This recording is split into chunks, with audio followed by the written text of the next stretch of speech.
2025. I hope that this year is a good one to you and to us all. At the top of the year, I like to get my little crystal ball out, okay? And I like to go, what sort of signals am I getting? Where do I think the luxury fashion industry is going to take us? What maybe trends will we be seeing more of? I get my spidey senses going and I basically tell you what I predict for the year ahead. My name, in Greek mythology, she was given the curse of telling the future, the curse being that nobody believed her. But anyway, so, you know, I think something sort of trickles down with the name. I think I've got about 5 predictions for the year ahead. Let's see if I'm right. Guys, if you're new here, my name is Cassie and I'm a self-diagnosed luxury addict. I put out videos on Mondays, Wednesdays and Fridays, so if you like luxury fashion, then you're probably going to love it here. So head down there, subscribe, turn on the bell, become a member of our luxury addicted family. When are we going to rehab? Never. I think 2025 is the year that charms invade more accessories. 2024 was the year of the bag charm. If we didn't hear your bag before you entered the room, you weren't on trend, allegedly. This is something that personally I find really exciting and interesting. I think that as we have tried to, there's been a sort of like a renaissance of personal style, people trying to find their personal style, all of that. And I think that this is a part of it. Differentiating yourself, your bag from everybody else's, personalizing it with little oddities, maybe souvenirs you've collected along the way, a pasta necklace that your child made for you. Maybe it was an odd little something that you found in a Kinder Egg. Whatever it is, anything goes, put it on your bag. More and more brands released bag charms and ranges of bag charms as it became a new sort of entry point into luxury fashion. And I think that we're going to still continue to see this. I think bag charms are still going to be very much in next year, but I think that they maybe have infiltrated other groups of accessories, such as shoes and sunglasses. Shoes, we saw this at Coach. They did it in a way that basically had sort of like New York iconography and memorabilia, just slap bang on the front of the laces on your trainers there. I did also notice that when Hermes did their pop-up for the Petite Ash, what is that? What would we call that? Collection, launch, drop that they do every year. Basically all of the scraps, the leather scraps, silk scraps that they have in the ateliers get turned into random little limited edition objects and charms and whatever. And I noticed one of them was a shoe charm that you basically sort of like lace your laces into so that you have what looks like a hippo on the front of your sneakers. Listen, I'm not judging. For all I know, in a couple of months' time, I'm going to be on this. Another way that we'll be seeing this is on ankle straps of shoes. All of a sudden, you'll see little things dangling down. Chloe had a certain style of flat. It was a sort of pointed toe flat, little strappy ankle ties, but it had charms on the front, and I thought that that was quite interesting. Keep our eyes open. I definitely think we'll be seeing more of this. In terms of sunglasses, again, speaking of Chloe, they one of their pairs of sunglasses for spring-summer 2025 is this really great, it's a really great style, okay? I tried them on. They didn't look too bad on me, in my opinion. But they've got these little danglies on the side. I know one is a banana, I can't remember what the other one was. Does it give a little bit of rat-a-tat-tat as you walk? Yes, maybe you might like that. Maybe that is your idea of a nightmare. Either way, these are happening. There's also an eyewear brand called Aperçu, and they have a small range, I think it's 3 different styles of sunglasses that you can choose from that basically have a little hole cut out in the side, and you can attach little charms, right, again, so that you can customize, swap in and out, whatever. Again, I think that we're in this phase of, I know some publications are calling it chaotic customization, really just us trying to carve out a way to stand out from the next person. Charmsies, maybe we might even see it in fine jewellery. I have noticed some little dingle-danglies in some ring designs, so I wonder if this, keep your eyes open, okay, because I think this is going to be trickling through a lot of different categories. And while we're on the topic of Chloe, I think Chloe is going to be the brand of 2025.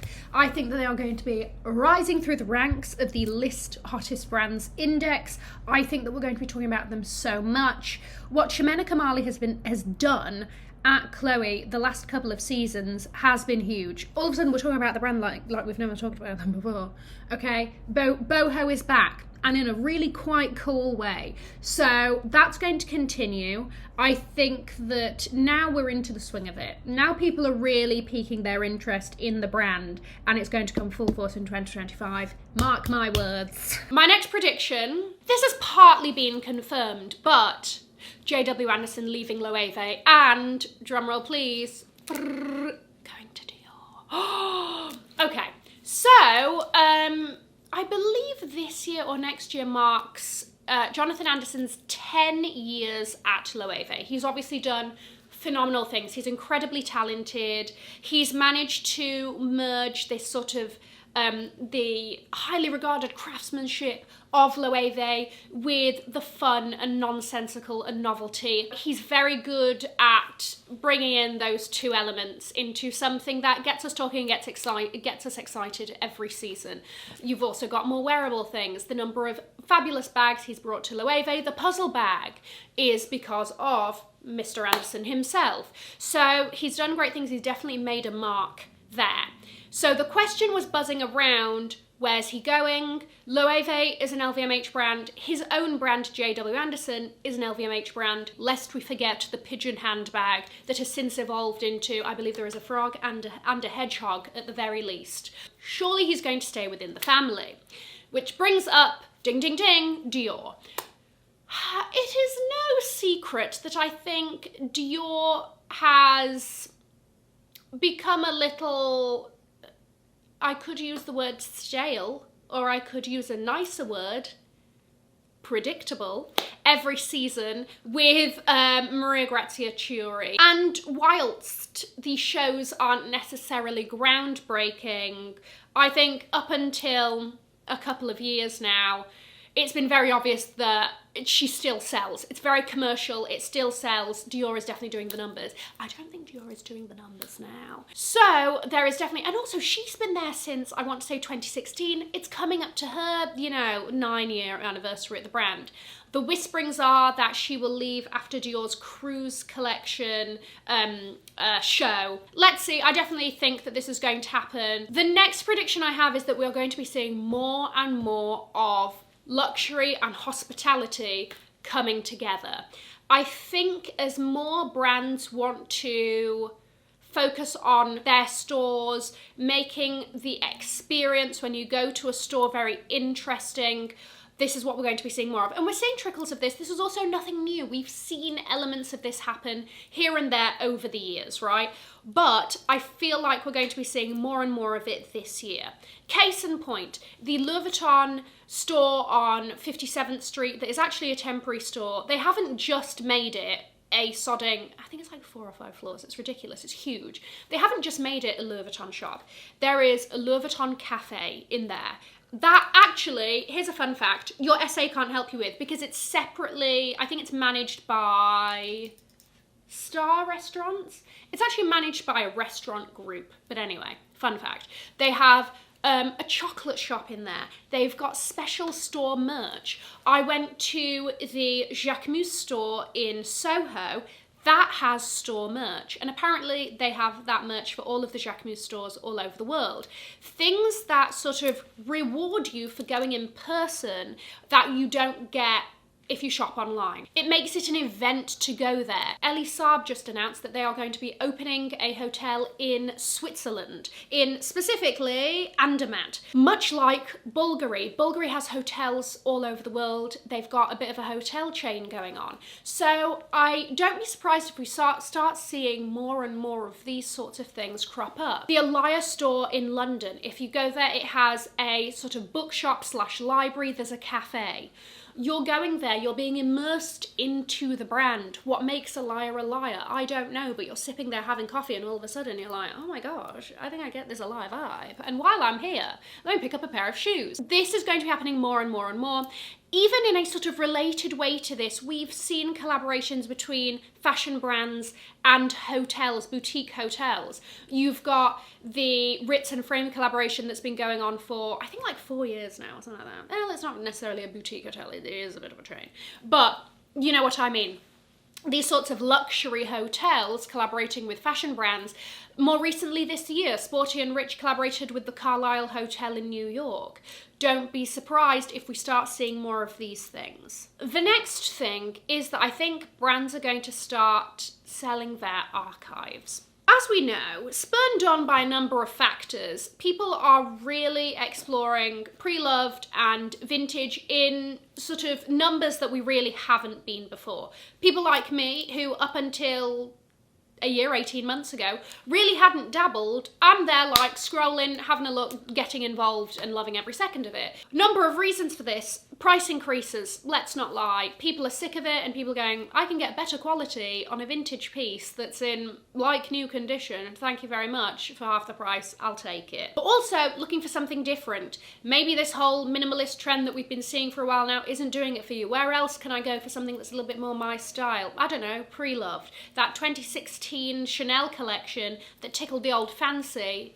Let me treat myself to a piece. Naturally, brands want to sort of capitalise on this as well. And we have seen this through reissues, reissuing older bag styles that they had in the 90s and updating them ever so slightly for the modern day. And there have been some brands who have explored selling their archives or their vintage pieces. I think, wasn't there mutterings that Gucci was going to launch that? They did do the Gucci Vault, but that was sort of like one-off collaborations with independent brands or smaller artists and things like that. So I know that there was talk at one point of Gucci dipping back into their archives and selling on their own sort of like marketplace / platform. Oscar de la Renta have something called Encore by Oscar de la Renta, where they basically in-house authenticate and recondition older pieces or pre-loved pieces and sell it on their site. You can get in touch with them to sell your own Oscar de la Renta pieces and you can just go on there and shop as you would normal online shopping. I think we will see more brands start to do this. Or even sort of partnering with pre-loved platforms and sites like Vestiaire, like eBay. Elton John did an auction with eBay, as did Margherita Macapane Mizzoni. Fair enough, they're selling their own personal collections. All of them do this and the proceeds go to charity.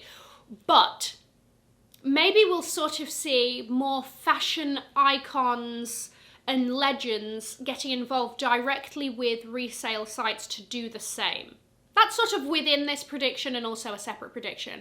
But somebody like Donatella Versace, I wouldn't be surprised if she did like an auction or a sale.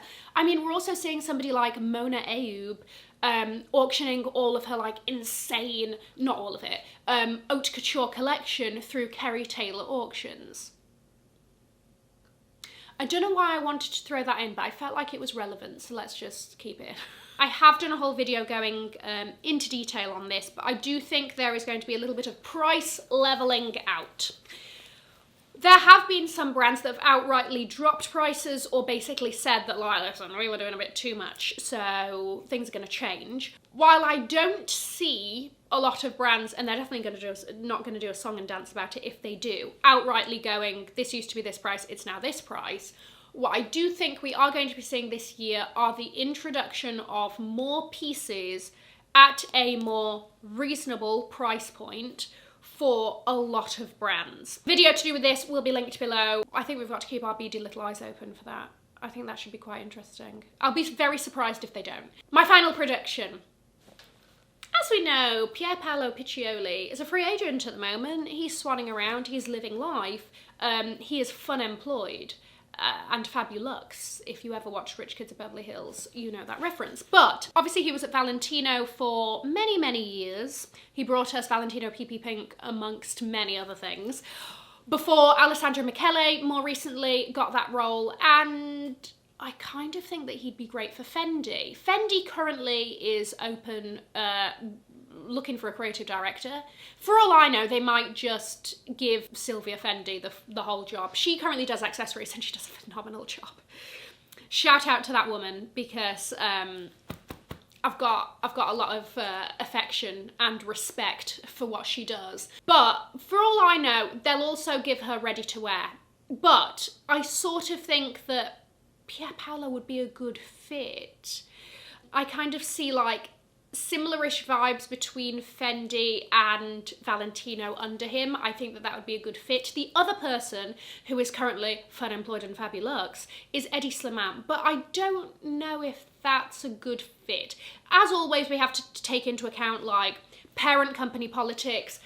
When it comes to like the creative director musical chairs, you have to be like, okay, who has beef with who wronged who at one point, so that means that they're definitely not going back to LVMH. For example, people are talking about John Galliano is also fun, employed and fabulous. However, he was at an LVMH brand. Obviously, they fired him years ago. Would he ever go back? He has his own brand. I think that he's just going to relaunch his own brand again. Really, it's been sort of dormant, it's been a hibernating bear. So that's probably what's going to happen there, because I don't see them, you never know, you never know. Anyway, that was a long way of saying, I think Pier Paolo's going to go to Fendi. Oh, I also don't think they're going to get rid of Sabato at Gucci. And I also feel like they shouldn't. I feel like, give people a little bit of a chance. And I'm not even a big Sabato Gucci girl. Okay, but even I'm like, come on, let's give somebody a time to really get into the groove of things. There you go. What are your predictions for 2025? I'm going to leave a link to another video over here in case you haven't already seen it. Have an amazing morning, afternoon or evening wherever you are. And in the words of my father, if you've enjoyed it, tell your friends. If you haven't, keep your mouth shut. I'll see you in my next video. Mwah. Bye guys.